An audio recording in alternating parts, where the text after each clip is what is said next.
खताचं होणारं लिंकिंग थांबवण्यात यावं, त्याचबरोबर खत वाहतुकीवर जे काही एक्स्ट्रा भाडे लावण्यात आलेलं आहे ते देखील थांबवण्यात यावं, खतावर एक्स्ट्रा चार्ज लावण्यात येऊ नये यासाठी बीड जिल्हा कृषी साहित्य विक्रेता संघटनेच्या वतीने राज्यव्यापी बंद पुकारण्यात आलेला आहे. याच बंदचा दुसरा दिवस आहे. मी सध्या बीडच्या मोंढा भागामध्ये आहे. याच भागामध्ये मोठ्या प्रमाणात कृषी साहित्याची दुकानं आहेत, मात्र गेल्या 2 दिवसापासून ही सगळी दुकानं अगदी बंद असल्याचं पाहायला मिळतं आहे. या सगळ्या कृषी सेवा चालकांच्या वेगवेगळ्या मागण्या आहेत. अनेक वेळा त्यांनी या मागण्या सरकारसमोर मांडल्या, मात्र यावर कुठल्याही प्रकारचा तोडगा निघालेला नाही आणि त्यामुळेच आता या सगळ्या कृषी सेवा केंद्र चालकांनी राज्यव्यापी बंद पुकारलेला आहे. या बंदचा दुसरा दिवस असून अशा पद्धतीनं मोंढा भागामध्ये सुखसुकाट पाहायला मिळतोय. एरवी या भागामध्ये शेतकऱ्यांची मोठी वर्दळ पाहायला मिळते, मात्र या संपामुळे एकही शेतकरी मोंढा भागात येत नाही आहे. जे काही शेतकरी या ठिकाणी येतात मात्र त्यांना मोकळ्या हाताने परत जावं लागतं आहे. गेल्या 5 वर्षापासून ज्या काही या कृषी सेवा चालकांच्या मागण्या आहेत त्या प्रलंबित आहेत आणि त्याच पूर्ण करण्याची मागणी त्यांनी केली आणि या राज्यव्यापी बंद त्यांनी आता पुकारलेला आहे. हे काही व्यापारी आपल्यासोबत आहे, त्यांच्याकडून जाणून घेत नेमकं त्यांची मागणी 2 दिवसापासून एकच आहे की लिंकिंगचा विषय आहे आणि जो काही एक्स्ट्रा पैसे लावण्यात आलेत खतावर. काय मागणी दुसरा दिवस आहे, आज काही सरकारसोबत सकारात्मक चर्चा झाली का?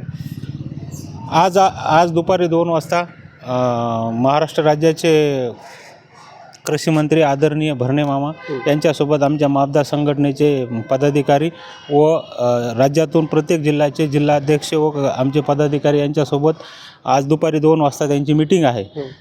तरी पण त्या मीटिंगमध्ये आमच्या मागण्या हा रास्ता आहेत. एक, आमच्या कृषी विक्रेत्याला जे रासायनिक खतासोबत होणारी लिंकिंग आणि दुसरा मुद्दा की जो रासायनिक खताचा पुरवठा होतो आहे तो आमच्या यापूर्वी कृषी विक्रेत्याला हा आमचा दुकान पोच पुरवठा होत होता.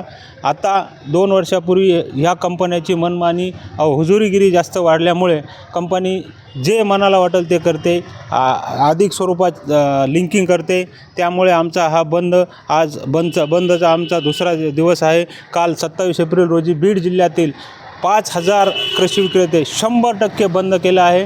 बीड जिल्ह्याच्या कृषी विक्रेत्यांनी भरभरून आमच्या या संघटनेला पाठिंबा दिला आहे. तसेच आजचा दुसरा दिवस बी 100% बंद आहे आणि हा दुसरा तिसरा दिवस गिनती नाही आहे, तर आमचा हा बेमुदत बंद आहे. जोपर्यंत आमच्या मागण्या प्रशासन मान्य करत नाही, शेतकऱ्यावरला या कृषी विक्रेत्यावरला होणारा अन्याय आता कदापि खपून घेतला जाणार नाही. दादा, मला सांगा की हा म्हणजे बंद असा आहे की जोपर्यंत मागण्या पूर्ण होणार तोपर्यंत हा बंद तुम्ही मागे घेणार नाही. आता नुकसान होते शेतकऱ्यांचं, कारण शेतकरी येत आहेत मोकळ्या हाताने परत जात आहेत. तर किती वर्षापासूनच्या मागण्या, किती वेळा तुम्ही सरकारकडे याबद्दल मागणी केली होती आणि आता काय नेमकं सरकार भूमिका घेते? हो, नक्कीच आमच्या या बंदमुळे शेतकऱ्यांचं नुकसान होत आहे याची आम्हाला सुद्धा जाण आहे. मात्र आम्ही सुद्धा कुठेतरी शेतकऱ्यांच्या हितासाठीच, शेतकऱ्यांवरती जो आर्थिक भार पडतो आहे हा भार कमी होण्यासाठी आणि कंपन्यांची जी मनमानी आहे, शासनाच्या काही जे जातच्या अटी आहेत, ह्या अटी कुठेतरी शिथिल झाल्या पाहिजेत, कंपन्यांची मनमानी थांबली पाहिजे आणि शेतकऱ्यांवरती जो अतिरिक्त भार पडतो आहे हा कुठेतरी कमी झाला पाहिजे. यासाठी आम्ही हे संविधानिक पद्धतीने हा बंद आम्ही या ठिकाणी पाळण्यात येतो आहे. हा बंद आमचा बेमुदत आहे. आम्ही याच्या अगोदर जवळपास 5 वर्षापासून ह्या सगळ्या प्रोसिजरमध्ये आहोत. वारंवार आमच्या वरिष्ठ स्तरावरील जे संघटना आहेत त्या संघटनासुद्धा याच्यावरती काम करत आहेत. त्यासुद्धा वारंवार त्याचं मंत्रालय असेल, कृषी मंत्री असतील, प्रशासन असेल, यांना वारंवार निवेदनं देत आहेत. त्यांच्यासमोर या सगळ्या अडचणी त्यांच्यासमोर मांडलेल्या गेल्या आहेत. मात्र याच्यावरती कुठलाही ठोस पर्याय आत्तापर्यंत मिळालेला नाही. म्हणून हा बंद यापुढेही असाच बेमुदतपणे चालू राहणार आहे.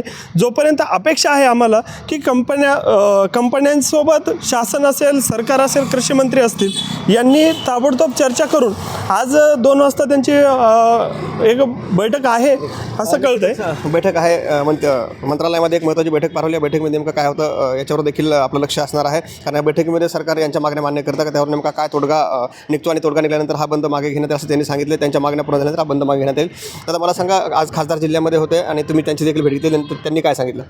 आम्ही निवेदन दिलं आहे त्यांना, ते हाऊसमध्ये उचलतो म्हणले हा प्रश्न. कारण सगळ्यात भेडसावणारा प्रश्न म्हणलं तर लिंकिंगचा आहे आमच्यासाठी. कारण त्याच्यामुळे एक तर आमच्या रिटेलरचं पूर्ण भांडवल जाम होऊन चाललं आहे आणि प्लस त्याचा अतिरिक्त भार हा शेतकऱ्यावर यायला लागला विनाकारण. म्हणजे शेतकऱ्याची त्यात काहीच चुकी नाही आणि आमच्या रिटेलरची पण काही त्यात चुकी नाही आहे, तरीसुद्धा अतिरिक्त भार हा शासनाच्या या गलथान कारभारामुळे व्हायला लागला आहे. त्याच्यावर कुठंतरी आमची मागणी आहे की त्याच्यावर कुठंतरी एक संविधानिक पद्धतीने तोडगा निघावा.